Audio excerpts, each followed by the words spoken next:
m'appelle Iris Ravedor, je porte plusieurs casquettes, astrologue, géomancien, tarologue, mais surtout on me connaît dans le domaine des soins énergétiques et des soins traditionnels.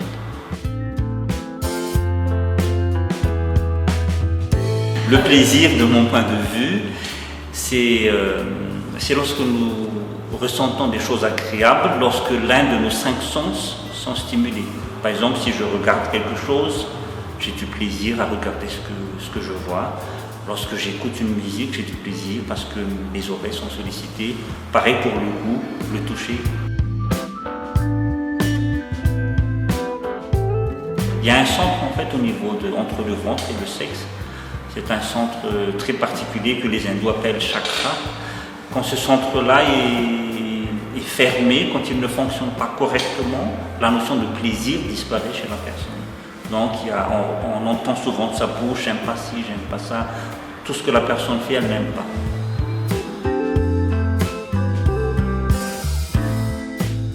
La plupart du temps, c'est un choc émotionnel ou un choc psychologique, où on lui a dit quelque chose qui ne lui plaît pas, qui l'a blessé.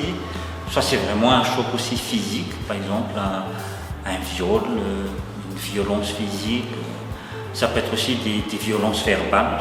Donc à force d'entendre des choses tout le temps sur sa personne, eh bien, petit à petit le centre se ferme et puis le centre du plaisir disparaît.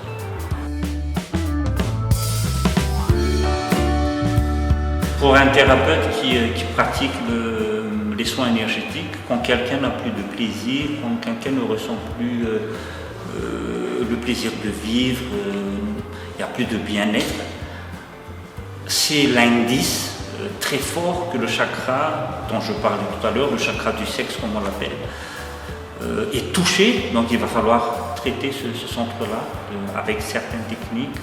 En fait, si je peux faire un peu entrer dans les détails, quand ce chakra en fait il tourne dans le sens des aiguilles d'une montre, et quand il est fermé, il va tourner dans le sens contraire des aiguilles d'une montre. Donc quand on met la main au-dessus de ce centre, on va le sentir, évidemment on va le stimuler de façon à ce qu'il reprenne son sens d'orientation. Et puis on va pouvoir utiliser des plantes, des pierres ou de la musique pour aider encore un peu plus la guérison.